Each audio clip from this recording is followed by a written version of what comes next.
안녕하세요. 장소를 좀 바꿔봤고요. 오늘은 일요일 밤 생각이 많아지는 시간입니다. 주말에 잘 쉬었는데 왜 출근을 막상 할 시간이 다가오면 아쉬울까요? 그래서 유튜브 영상을 찍으려고 카메라를 켰고요. 언니가 마이크를 주문해줘서 마이크도 새로 사보았습니다. 근데 왠지 어떻게 들릴지 몰라서 좀 조심스럽게 말하게 됐네요. 그동안 어떤 책들을 읽으며 지냈는지 얘기해 보려고 하고요. 어, 음, 여러분 미는 북클럽이나 문학동네 독서 클럽, 북클럽 가입하셨나요? 저는 사실 하지 않았습니다. 왜냐하면 보시다시피 이미 쌓여있는 책들이 좀 되거든요. 근데 부동산 이슈로 저는 책을 많이 두는 거를 좋아하지 않아서 어, 진짜 최소한으로 사고 웬만하면 책을 많이 들이지 않으려고 해요. 그래서 주기가 되면 그 여기 이 북타워를 기준으로 계속 덜 우선순위인 완독한 책들은 알라딘 중고 서점에 팔고 그러고 있습니다. 근데 그럼에도 불구하고 최근에 책들을 좀 많이 샀다 보니 독서 클럽, 북클럽까지 가입을 하면 좀 감당할 수 없겠더라고요. 그리고 저 도서전에도 갈 거고, 어, 앞으로도 계속 책을 사면 샀지 안 살 건 아니니까, 해자스러운, 그러니까, 북클럽까지 가입해서 책을 왕창 받아버리면, 오히려 의욕이 좀 떨어지거나 그러지 않을까 싶어서, 어쨌든 저는 이, 지금까지 한 번도 북클럽은 가입해 본 적이 없습니다. 하지만 그만큼 그 출판사들의 책을 많이 산다면 그러면 된 거 아닐까요? 이미 꽤 사고 있고 뭐 틈틈이 사고 빌리고 사고 빌리고 팔고 다양하게 하고 있어요. 그래도 욕심만큼 산다면 저도 다 가입하고 다 경험하고 싶기는 합니다. 아무튼 서론이 좀 길었는데요. 최근에 어떤 책들과 만났는지 좀 이야기를 나누고 싶습니다. 뭔가, 어, 먼저 첫 번째 책, 완독한 책이고요. 바로 이 책입니다. 디어 제인 오스틴, 젊은 소설가의 초상, 김선영 작가의 에세이이고요. 김선영 작가님은 사실 굉장히 고연차의 번역가님으로 알고 있어요. 이분이 지금 제인 오스틴 탄생 250주년을 기념해서 오만과 편견, 이성과 감성을 새로 옮기고, 그 이후로도 지금 에마, 맨스필드 파크, 노생거 애비, 설득까지 이제 디어 제인 오스틴 에디션, 그러니까 전권을 번역하는 작업을 진행하고 계시고요. 2025년에 번역을 하시는 과정에서 느꼈던 소회나 다양한 생각 같은 거를 이 에세이에 담았어요. 근데 제가 이 책을 알게 된 거는 제가 채널 수북님 영상을 되게 좋아하는데 거기서 김선현 번역가님이 이 에세이가 책의 형태로 만들어지기 전에 연재를 할 때 그거를 따라 읽고 계시다고 그 채널 수북의 선생님들이 설명을 해주셔서 관심을 가기 시작했는데 그 연재는 따라 읽지 못했는데 이 책이 도서관에 들어오자마자 우연히 신작 도서를 발견하고 빌리게 되었습니다. 이 책은 한마디로 말하면 좀 김선영 번역가님이 얼마나 제인 오스틴의 덕후인지 알 수 있다. 그리고 그 홍한별 번역가님의 에세이 그 흰 고래의 힘에 대하여 그것도 그렇고 이 책도 그렇고 번역가님들의 필력이 어마무시하다.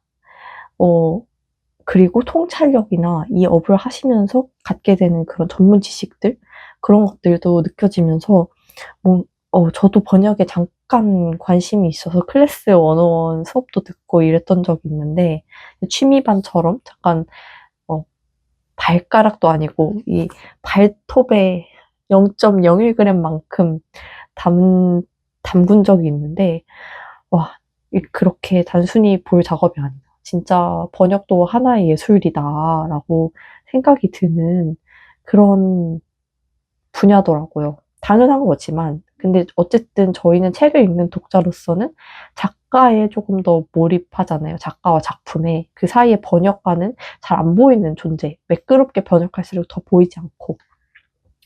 그런 존재인데, 이 김선영 번역가님이 제인 오스틴에 대해서 얼마나 많은 애정을 가지고 있는지 정말 한 꼭지꼭지마다 아주 잘 느껴져서, 나도 무언가 이렇게 열정을 다해서 좋아해보고 싶다라는 생각이 들게 하는 그런 책이었습니다.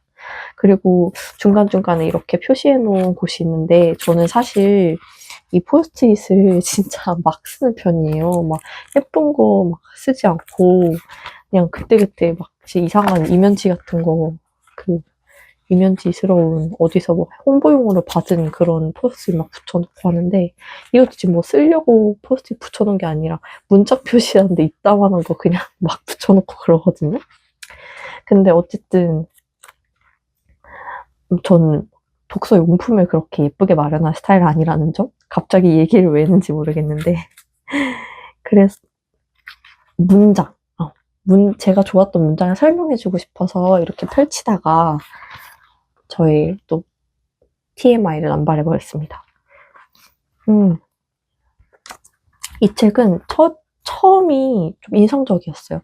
우리가 알고 있는 제인 오스틴의 초상이 좀 날카롭고 예민하고 좀 그런 느낌의 초상인데, 사실은 어린 시절 초상일 확률이 높다고 밝혀진 그런 그림이 있는 거예요. 그 그림을 제가 여기서 보고 구글에 쳐봤는데, 너무 이렇게 장난기가 많아 보이는, 공상하기 좋아하는 아기가 있는 거예요. 그래서 그 얼굴로 상상하면서 제인 오스틴에 대해 저도 김선영 번역가님과 함께 애착을 가지고 이 책을 계속 읽어 나갔어요. 근데 참고로 전 제인 오스틴을 잘 몰라요. 독서를 시작한 지 지금 성인 돼서 다시 읽은 지 한 6년, 7년 정도 됐는데, 노생거 사원, 노생거 애비만 독서 시작한 아주 초기 시절에 읽고, 지금 거의 다 줄거리도 까먹고 그런 상태예요. 그래서 제인 오스틴에 대해 이해가 없이 이 책을 읽었지만 엄청 재밌게 읽었어요. 줄거리상 잘 모르는 것들은 차치하고 보더라도 번역에 대한 이 작가님의 생각, 간접 화법에 대한 작가님의 생각, 그리고 제인 오스틴이 창시한 코미디 장르, 로맨틱 코미디 장르에 대한 이야기라든지, 아니면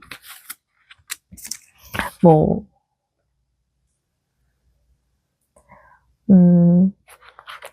있을까요?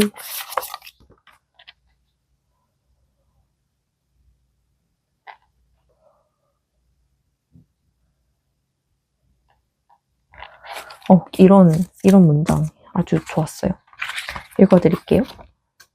사실 문학을 읽고 쓰는 번역가는 작가와 독자를 어쩔 수 없이 사랑하는 사람입니다.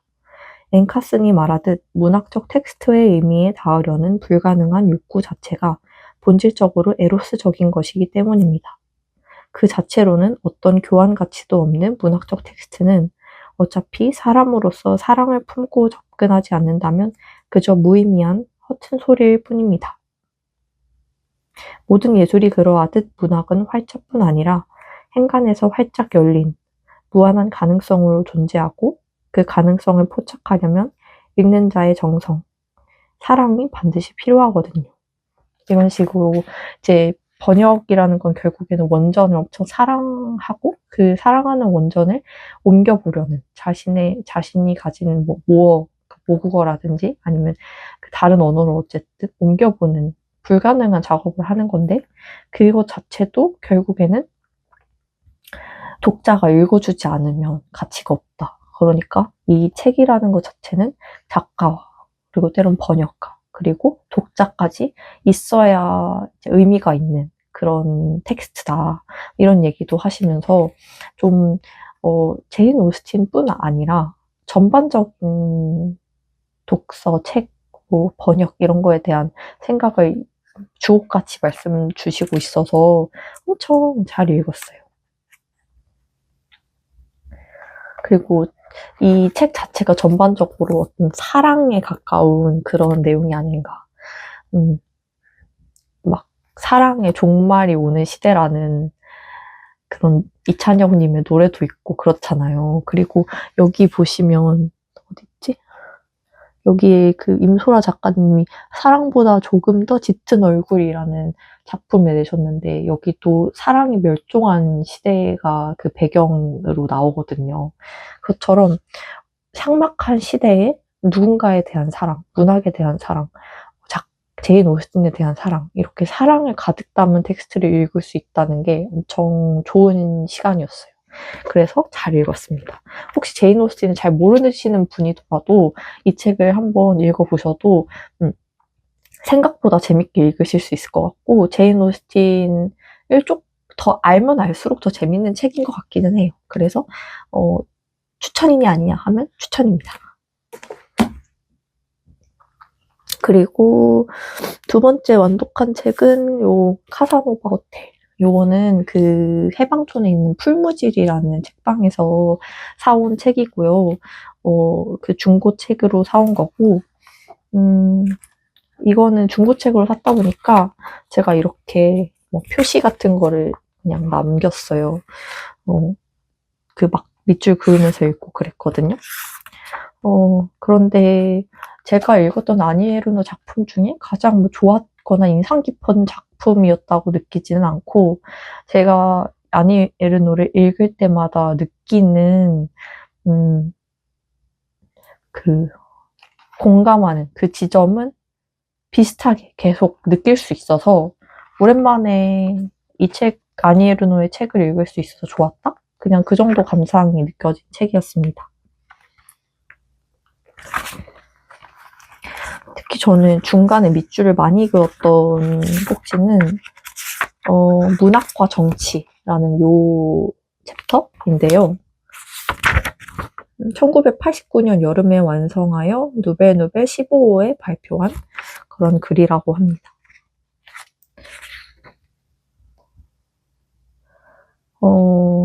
좀 뼈아픈 말이긴 한데 여기 첫 문장이 이거거든요. 1980년대에 가장 널리 퍼진 생각 중 하나가 생략하고 바로 문학은 정치와 아무런 관련이 없다는 것이다. 문학이 진정한 문학 축에 들 자격을 누리려면 정치가 패스트인 양 정치로부터 자신을 방어해야 한다. 이렇게 좀 신랄하게 비판을 하거든요. 근데 사실 지금도 이런 정치적인 의견 또 문학에서 정치를 전면에 내세운 예를 들면 뭐 조지 오웰의 1984 같은 책이 한국에서 나오기 좀 어렵다고 생각해요. 역사적으로도 그렇고 모르겠어요. 요즘 시대적 흐름도 그렇고 저도 이렇게 불특정 다수에게 이야기하는 공간에서 저의 정치적 성향이나 이런 거를 드러내기는 당연히 어려운 시대란 말이죠. 근데 1980년대에도 널리 퍼진 생각 중 하나가 문학은 정치와 아무런 관련이 없다는 것이다. 그럼 늘 그래왔던 건가? 아니면 갈수록 심해지고 있는 건가? 라는 생각이 들었고 어쨌든 아니에르노는 엄청 가감 없이 쓰는 작가잖아요. 자신이 경험한 개인의 경험을 사회적으로 결부시켜서 쓰는 작가니까 사회 정치적으로 한 개인이 어떤 계급적 위치에 있는지를 계속 느끼면서 살아갈 수밖에 없고 그 느낀 점을 계속 글로 써내는 작가다 보니까 멋지죠. 멋지고 되게 충격적일 때도 있고 또 강하다고 느낄 때도 있어요. 그래서 53페이지는 이런 말이 나와요. 작가와 독자들이 의식하지 못한다 해도 후대는 속아 넘어가지 않는다. 문학사에 비춰보면 정치적 무관심이란 존재하지 않는다. 작가는 하나의 사회적 영역을 선택한 뒤 그 한복판에 자기 언어의 본성을 위치시키겠다고 결심하는데 그게 바로 글쓰기다. 롤랑 바르트의 마지막 문장, 롤랑 바르트가 글쓰기에 대해 표현한 문장이고요. 이렇게 문학과 정치에 대해서 이야기하는 부분이 엄청 와닿았어요. 문학은 느리게 말없이 진행되는 혁명이다. 방금 읽은 책이 독자의 뇌리에 머무르고 있음을 겉에서 보면 누가 알아보겠는가. 가끔은 문학이 실제로 이루어지는 혁명이 되기도 하지만 그렇다고 혁명과 뒤섞이지는 않고 혁명을 넘어선다. 그래서 이 책은 요 꼭지가 제일 좋았고 다른 부분도 좋은 부분이 조금씩 있었는데 막 엄청 밑줄 긋고 표시할 정도로 많은 책은 아니었어요. 좋은 점이. 하지만 아니에 르노를 좋아하신다면 이 책도 아주 짧으니까 나 아니에 르노 책 한 권 더 읽었다 하기 딱 좋습니다. 그래서 이게 두 번째 책이었고요. 말이 되게 길어지네. 그리고 세 번째는 이 책입니다. 또 에세이죠. 이스라 작가님의 신작입니다. 갈등하는 눈동자. 제가 그 여기 보이시는지 모르겠는데 일간 이스라 수필집을 제가 제 돈 주고 산 최초의 책은 아니지만 거의 최초에 가까운 책이었던 것 같아요. 이스라 작가님은 누군가가 자기 일도 별스럽지 않게 쓰고 싶게 만드는 대표적인 작가님이라고 생각을 하고 저의 어떤 열망, 나에게도 글을 쓰고 싶은 열망이 있구나를 알게 해준 감사한 작가님이에요. 근데 어느 순간부터 그 신작을 따라 읽지는 않게 됐었는데 오랜만에 김진형 편집자님이 새로운 출판사를 내면서 이제 만든 첫 책. 그 첫 책으로 이 책이 출판이 되었고 이 책은 아름답기도 하고 표지가 아름답기도 하고 내지도 이렇게 아름답고 간만에 이스라 작가님의 휴머니즘을 느껴보고 싶어서 빌리게 되었습니다. 다른 편들도 다 좋았고요. 좋았는데 가장 좋았던 부분을 좀 이야기하자면 초반에 있는 격투기 선수는 건너온 다리를 불태운다 라는 요 부분이었어요. 요 에피소드였는데 여기랑 이어서 다음번에 나오는 에피소드 그러니까 종합 격투기 여성 종합 격투기에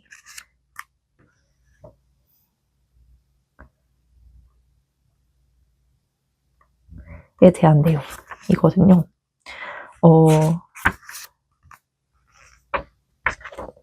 여기에 이제 홍예린 선수라는 선수랑 그 일본의 사오리 선수가 이제 멋진 승부를 겨루고 홍예린 선수가 인터뷰에서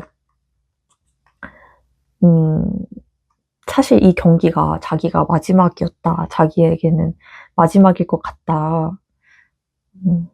이렇게 얘기하는 부분에서 약간 눈물이 핑 도는 그런 경험을 했어요. 책 읽다가 눈물이 핑 도는 경험을 거의 하지 않는데 이 부분은 좀 뭔가 찡함? 그러니까 이걸 좋아하고 관두고 싶지 않은데 관둬야 되는 현실적인 사정이 느껴지는 그런 인터뷰여가지고 엄청 찡했고요. 그리고 이스라 작가님이 종합 격투기를 본다니 이것도 좀 새로웠고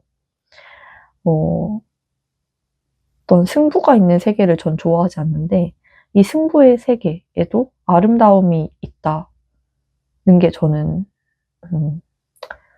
늘 새로워요. 올림픽이나 이런 거를 볼 때도 그렇고, 저는 경쟁을 시작하자고 하면 누가 나랑 같이 붙어보자 하면 지레 포기하고 싶어 하는 성향이고, 나는 그 게임에 그냥 하지 않을래. 나는 별로 너랑 겨루고 싶지 않아. 이렇게 애진작에 좀 거리를 두는 그런 스타일이어서, 그러니까 제가 그 승부욕을 느끼는 것 자체를 익숙해하지, 느끼지 않나 봐요. 그래서 이런 승부의 세계를 좋아하지 않는데, 이 승부의 세계가 이렇게 아름다울 수 있구나를 표현해 주시니까 되게 좋았습니다. 그리고 그 다음 에피소드에는 헤어진 뒤에 진짜 만남이 시작된다면, 여기서 장송의 프리랜 이야기를 하시는데요. 애니메이션이고, 이 애니메이션이 모험이 끝난 직후에 시작된 애니메이션이다. 와, 여기서 저는 완전 후킹. 그래서 지금 장송의 프리랜 정주행을 시작했습니다. 밥 먹을 때마다 한 편씩 보고 있고, 한 편마다 거의 명문장이 꼭 하나씩은 등장하는 것 같아요. 제 마음에 이렇게 훅 들어오는? 그래서 작가님도 좋아하셨을까 싶기도 하고, 이제, 누군가의 존재가 한 사람에게 특별한 게 되었을 때, 그게 그 사람을 얼마나 바꿔놓을 수 있는지, 그 사람의 나머지 인생을 얼마나 바꿔놓고, 얼마나 계속 영향을 미칠 수 있는지, 그런 거를 좀 보여주는 작품이라고 생각해요. 그리고 그런 내용을 여기에 담으셨고요. 그래서 애니메이션 영업도 당하고, 그리고 눈물도 핑 돌고, 다양한 감정을 느끼게 해준 에세이였습니다. 그렇지만 제 최애 에세이라고 하기에는 좀 애매하긴 합니다. 왜냐면 일간이지라서 필집이 날 것의 감성. 근데 너무 용기 있고 패기 있고 솔직하다고는 안 하시지만 솔직해 보여서 좋은 작품, 거칠어서 좋은 작품? 이라는 생각이 갈수록 드네요. 지금은 굉장히 관록이 좀 느껴지시는. 그치만 휴머니즘은 아주 여전하시더군요. 그래서 잘 읽은 책입니다, 이 책도.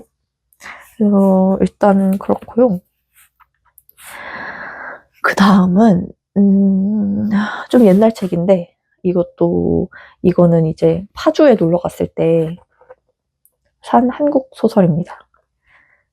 거기에 이간의 책방이라고 헌책방이 있는데, 파주 출판도시 안에 있는 책방이거든요.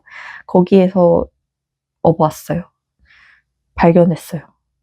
아오이 가든 편혜영 소설집. 이 책을 어떻게 알게 됐냐면, 화진과 기현의 말줄임표, 제가 민음사 덕후로서 화진과 기현의 말줄임표 2화에 아오이 가든이 나오는데, 좀 공포소설이라는 거예요. 근데 공포소설 하면 저는 거의 일본이 떠오르거든요. 한국의 공포소설은 거의 많이 안 읽어봤는데, 그 두 분이 2화의 책으로 고른 공포소설이 있다는 게 신기했고, 또 우연히 이걸 보니까 궁금하더라고요. 내가 이걸 읽으면서 얼마나 무서울지, 그리고 어떤 느낌을 가질지 궁금해서 지금 제가 두 작품을 읽었거든요. 저수지랑 아오이 가든. 이렇게 두 작품을 읽었는데, 아니, 이거는 공포가 아니라 좀 찝찝하고 축축하고 불쾌한 그런 책이에요. 제가 말줄임표를 들은 지 너무 오래됐나 봐요. 공포라기어 하기보다는 좀, 불쾌 찝찝한 소설이다. 개인적으로 취향까지는 아니고, 근데 되게 특이해요. 저수지 근처에 세 남매가, 일을 하러 나가신 엄마를 기다리면서 이제 밖을 관찰하는 그런 내용인데, 밖에선 저수지 근처에서 연쇄살인이 계속 일어났고, 그 연쇄살인이 어떤 괴물의 소행으로 여겨지고, 그래서 경찰들이 막 왔다 갔다 해요. 그래서 그거를 이 창문 틈으로 몰래 이 세 형제는 보는 거죠. 이 세 형제가 좀, 뭐, 이상해요. 한 명은 뭐 손에 화상을 막 입었고, 한 애기는 머리카락이 막 다 없고, 한 명은 이불에 숨을 쉴 때마다 엄청 썩은 내가 나가지고 이불을 엄청 덮어놓고 있어요. 뭐 이런 애들이에요. 근데 얘네가 막, 좀, 말이나 행동도 좀 이상하거든요. 그래서 이게 뭘까? 얘네 정체가 뭘까? 뭐 이러면서 봤는데, 나중에 뒷부분에 반전? 아니면 반전 같은 것도 있고, 그, 그, 볼 때는, 이게 뭐야? 약간 이렇게 하게 되는 그런 소설이에요. 근데 이 책 전체가 다 그런 느낌이겠죠? 왠지 그럴 것 같아요. 그래서, 많이는 안 읽고, 뭐, 진짜 기분 괜찮을 때, 한 꼭지씩 읽고 싶다. 내 정신 건강이, 어, 그렇게 나쁘지 않을 때. 금요일 저녁에 하나씩 읽어야 되나? 아무튼, 그런 책입니다. 그래서 얘는 좀 천천히 읽을 생각이고요. 그리고 지금 또 읽고 있는 책이 이 책. 이 책은 제가 그 마이 리틀 북페어에 가서 난다 출판사에서 사온 책이거든요. 이 책을 사실 작년부터 조금씩 사고 싶어 했어요. 고명재 시인의 너무 보고플 땐 눈이 온다라는 산문집이고 난다 출판사에서 나왔고 이거는 꽤 유명해서 많은 분들도 아실 거고 그 편집자 K님 유튜브 채널에 고명재 시인님 나오셨을 때 그때 이제 알게 됐다가 머릿속에 기억하고 있다가 계속 맴돌다가 이번에 눈에 밟혀서 산 책입니다. 근데 제가 전에도 한번 말했던 것 같은데 저는 시인이 쓰는 산문을 좋아해요. 왜냐면 시보다는 친절한데 그 시인이 가진 그 함축적인 생각, 깊이 이런 거는 또 느껴지니까 덜 난해하고 더 와닿는 그런 게 있어요. 그래서 보시면 저는 이건 몰랐는데 최승자 시인의 한 게으른 시인의 이야기 이것도 난다 출판사 거더라고요.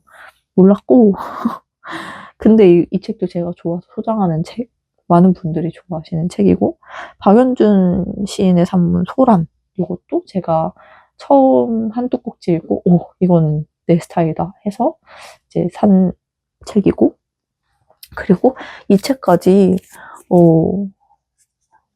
세 번째 난다 출판사의 책을 소장하게 되었네요. 제가 가진 책이 한 여기 요 높이 그러니까 총 몇 권이 안 되는데 이 중에 세 권을 차지하는 거는 꽤 많은 비율입니다.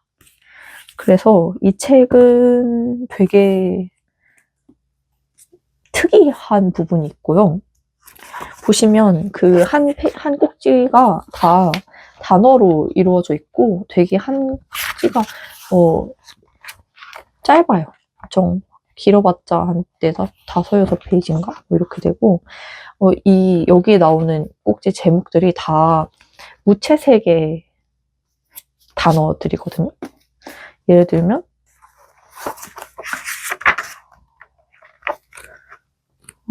바둑돌, 백묵,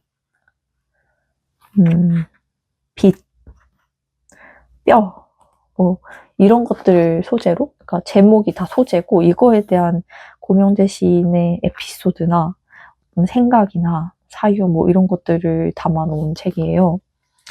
근데 엄청 맑아요. 시인님 자체가 되게 맑은 사람이라고 그때 편집자 K님이 그러셨던 것 같은데 그래서 책 자체도 엄청 맑고 나 같은 그 흑화된 인간이 이런 맑은 인간의 텍스트를 봐도 되는 건가? 이런 생각이 들 정도로 되게 순해요, 책이. 63페이지에 돌이라는 여기에 제가 하트를 해놨는데 요 꼭지가 저는 되게 좋았나 봐요.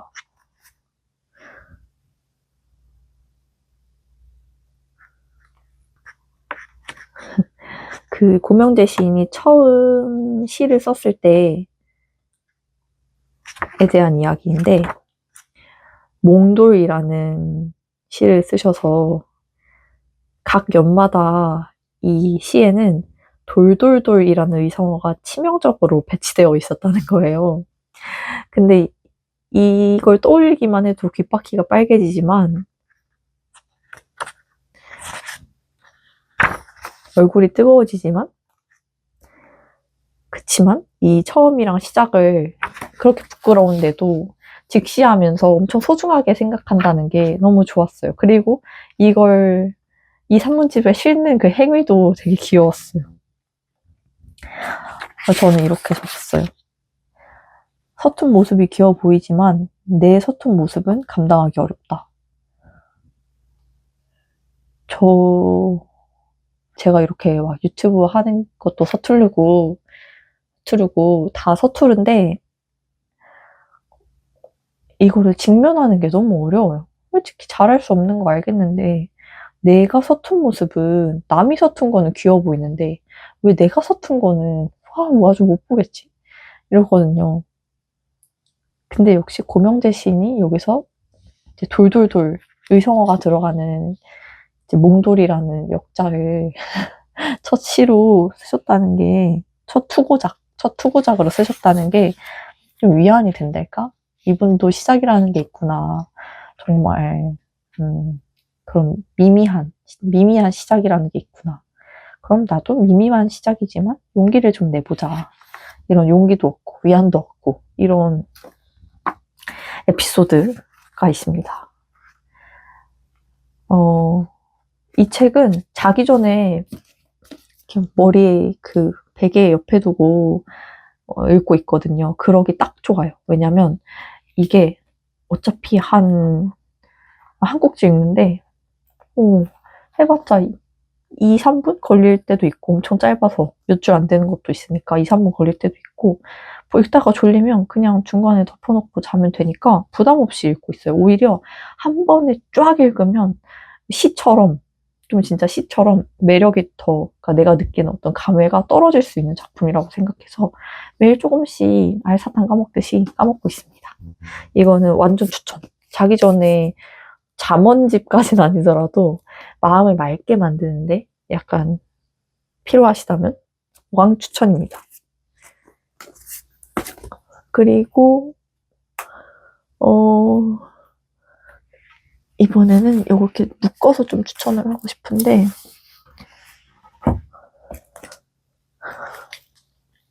바로 이 책 두 권입니다. 한 책은 전 영상에서도 잠깐 언급했는데 제우도살장이랑 엄청나게 시끄럽고 믿을 수 없게 가까운 이렇게 두 책이에요. 제우도살장은 그때 읽고 있다고 했는데 완독을 했고요. 제 스타일이에요. 커트 보니것의 그 유머, 블랙 유머? 저는 그 프렌즈의 매튜 페리 챈들러 빙 제 이상형이거든요. 그 시니컬함, 그 시니컬한 유머 이런 거를 좋아하는데 커트 보니것이 그렇습니다. 사람이 제정신이 아닐 때 이제 웃고 싶지도 않잖아요. 너무 힘들고 그러면. 근데 그때 유일하게 조금이라도 힘을 내서 할 수 있는 게 자조나 어떤 블랙 유머라고 생각하거든요. 저는 그 고난과 시련을 겪고 그럼에도 삶을 낙관하는 사람이 전 경이로워 보이는데 근데 제가 막 공감하거나 애착을 느끼는 단계까지는 아직 아닌 것 같아요. 그래서 제가 애착을 아직 느끼는 단계는 삶이 절망이나 구렁텅이에 빠졌을 때 그냥 좀 뭐 그런 거지. 그럴 수도 있지. 근데 뭐 이러면서 좀 그거의 무게를 가볍게 낮추거나 아니면 자조하거나 뭐 그런 게 사실 블랙 유머니까 그런 스타일의 책이에요. 드레스덴 폭격이라는 걸 저는 여기서 처음 알았거든요. 제2차 세계대전 때 독일에 있는 한 도시를 영국이 거의 볼 수 없게 파괴해 놓은 그런 폭격이라고 하는데 그때 그 드레스덴에 커트 보니것이 있었다고 하고, 그리고 그러고 나서 이제 아주 몇십 년 뒤에 그때를 회상하면서 소설로 이 책을 쓴 거죠. 뒤를 한번 읽어볼까요? 소개를. 제오도살장은 1945년 연합군이 독일의 드레스덴시에 대규모 폭격을 퍼부은 사건을 소재로 한 미국의 대표적인 반전소설이다. 보니거 특유의 풍자와 블랙 유머가 가득한 작품으로 출간 당시 독자와 문단 양쪽으로부터 극찬을 받았다. 이런 내용입니다. 반전소설이에요, 진짜. 얼마나 이 2차 세계대전 때 그 사람이 존엄성 없이 그냥 죽는지, 그리고 어떻게 별일 아닌 일로 죽는지. 예를 들면, 너 나 안 따랐어? 총으로 쏴서 죽여. 약간 그 군인들 사이에서. 너 내 말 복종 안 해? 죽어. 뭐 이러든지. 아니면 바로 오늘 같이 있던 사람이 다음날에 폭탄을 맞는다든지. 엄청, 의미 없이 죽잖아요. 그러니까 우리는 뭐,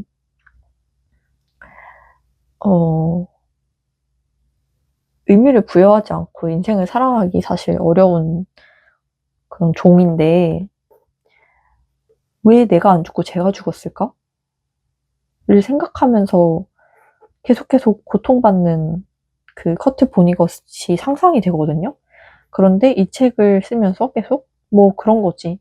누군가가 죽을 때 여기는 so it goes. 뭐 그런 거지. 이런 말들이 계속 나오는데, 약간 체념 쪽? 뭐 그렇게 된 거지. 뭐 오늘 내 옆에 있던 사람이 다음날에 그냥 그렇게 죽은 거지. 어, 그리고 슬픈데, 이야기로서도 잘 썼다.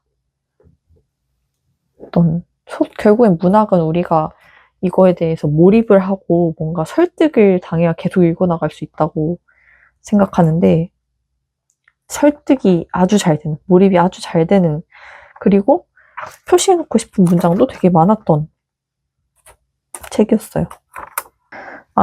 여기 이 책에 있어서 좀 중요한 게 뭐냐면, 이 빌리가 어느 순간 자기가 이제 그 제2차 세계대전 참전하고 끝나고 나서 이 사람이 안경사로서 되게 대성하게 되거든요. 장인어른 덕분에 좀 그렇게 장가를 잘 가서 대성을 하게 되는데, 근데 그러고 나서 어디 그 학회 같은 거를 가다가 이제 비행기 사고가 나요. 그래서 자기 빼고 다른 어떤 동료들이 다 죽고 뭐 이런 또 다른 사고가 일어나고, 이때부터 이 사람이 약간 미치면서 자기는 사실 시간을 여행할 수 있고 뭐 트랄파야마도어라는 외계 행성에 갔다 온 이력이 있다. 그리고 거기에 행성에 사는 외계인들은 이제 우리처럼 1차원적으로 시간을 이해하지 않고 이제 과거, 현재, 미래가 전체적으로 뭉뚱그려서 보여지는 그런 존재다. 뭐 그런 얘기를 막 해요. 그래서 자녀들은 도대체 아빠 정신 좀 차려, 무슨 얘기를 하는 거야, 막 이렇게 하는데, 이 빌리는 꿋꿋이 이거에 대해서 얘기하거든요. 그래서 이 트라팔마도어에 대해 그 설명한 내용이 43페이지에 나오는데, 내가 트랄파마도어에서 배운 가장 중요한 것은 사람이 죽는다 해도 죽은 것처럼 보일 뿐이라는 점이다. 여전히 과거에 잘 살아있으므로 장례식에서 우는 것은 아주 어리석은 짓이다. 모든 순간, 과거, 현재, 미래의 모든 순간은 늘 존재해왔고 앞으로도 늘 존재할 것이다. 트랄파마도어인은 예를 들어 우리가 쭉 뻗은 로키 산맥을 한눈에 볼 수 있듯 이 모든 순간을 한눈에 볼 수 있다. 그들은 모든 순간이 영원하다는 것을 봐서 알고 있고 그 가운데 관심 있는 어떤 순간에도 시선을 돌릴 수 있다. 그래서 트랄파마도어인은 죽음을 볼 때 그냥 죽은 사람이 그 특정한 순간에 나쁜 상태에 처했으며 그 사람이 다른 많은 순간에는 괜찮다고 생각한다. 이제 나도 누가 죽었다는 이야기를 들으면 그냥 어깨를 으쓱하며 그냥 트랄파마도어인이 죽은 사람을 두고 하는 말을 한다. 뭐 그런 거지. 이러면서 이제 누군가 죽으면 뭐 그런 거지라는 태도로 이 빌리도 좀 일관하고 작가도 그렇거든요. 근데 이게 너무 슬픈 게 이 작가가 얼마나 이거에 대해서 막 고뇌하고 고념했으면 이러한 제 그 트랄파마도어라는 이제 가상의 행성까지 만들어내면서 이제 죽음이 전부가 아닐 것이다. 사실은 그거는 그냥 일시적인 거고 이 다른 존재 외계인의 개념으로 봤을 때는 그 사람은 죽은 게 아니고 일시적으로 그냥 그 상태에 처한 것이다 라고 생각을 하는 거잖아요. 그 과정까지가 너무 슬프게 느껴지고 그리고 좀 위로도 되고요. 그게 다가 아닐 거라는 제 죽은 사람이 그냥 없어지고 아무 의미도 없이 어느 날 갑자기 없어지고 그냥 이 세상에서 존재하지 않는 게 아니라는 점? 그런 게 좀 위로가 되는 그런 소설이었습니다.